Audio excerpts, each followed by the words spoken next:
Bonjour et bienvenue dans cette nouvelle leçon ABAP programmation.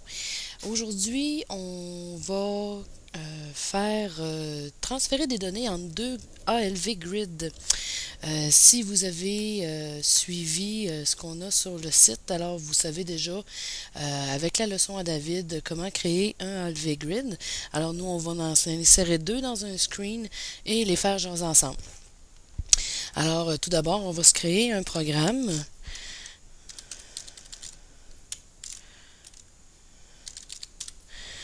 Le nom importe peu, c'est toujours à votre convenance, bien entendu.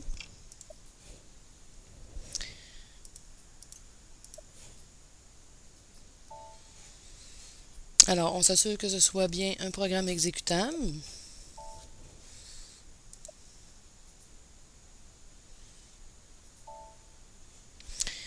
Et maintenant, on va insérer les lignes de code qui vont créer tout ce qu'on a besoin en fait là pour afficher un screen avec les deux grids à l'intérieur. On va avoir des boutons qui vont nous permettre de transférer les données d'un grid à l'autre et on va avoir aussi un checkbox qui va activer ou désactiver les boutons de transfert.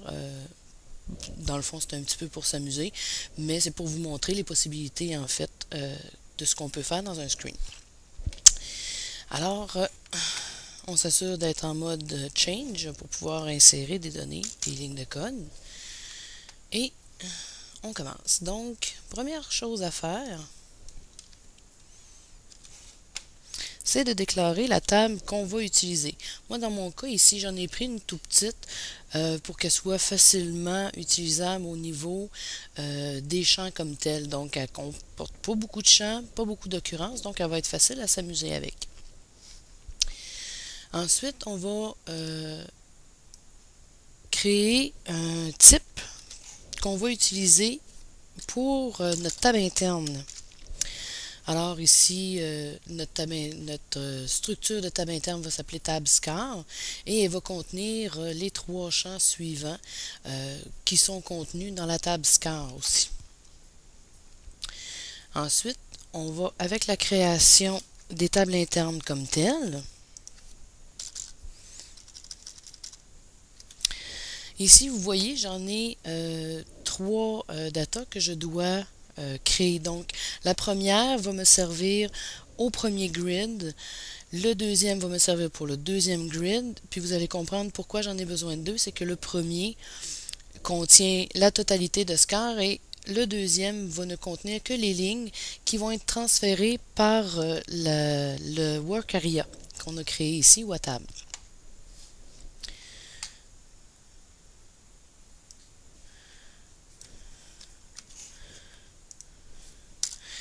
Alors ensuite, les prochaines créations sont les grids eux-mêmes. Donc, on doit avoir des noms qui réfèrent à des structures déjà existantes de grid et de container. Chaque grid doit avoir son container de façon à ce que rien rentre en conflit. Donc, c'est plus simple comme ça. La dernière ligne qu'on voit ici, c'est un index. C'est une fonction, une classe qui existe déjà dans SAP qu'on va utiliser plus tard pour le transfert des données.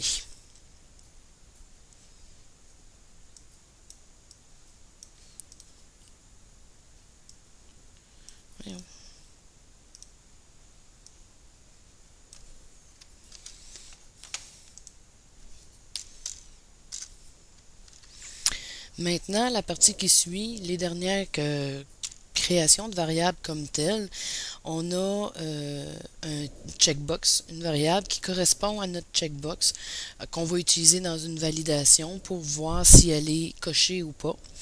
On a une variable qui va nous servir au remplissage de la première fois où on va inclure des données dans les grids. Ensuite, on a un index dont on va se servir au moment du transfert de données pour le grid tab copy. Et on a le OKCode qui, lui, nous permet de capter la variable système SciUcom qui, elle, nous donne les actions posées à l'écran sur les différents boutons et nous permet de faire un case à ce moment-là pour valider quelle action a été posée de façon précise.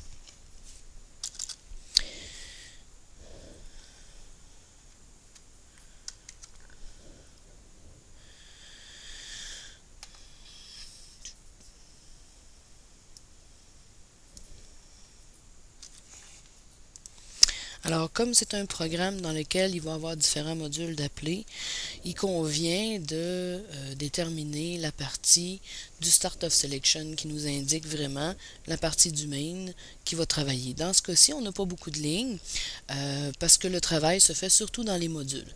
Donc, on a un Clear in Tab Copy qui nous permet de mettre notre table interne copie à vide, de façon à ce que le deuxième grid commence toujours à vide. Et ensuite, on fait l'appel de notre screen qu'on va créer un petit peu plus tard.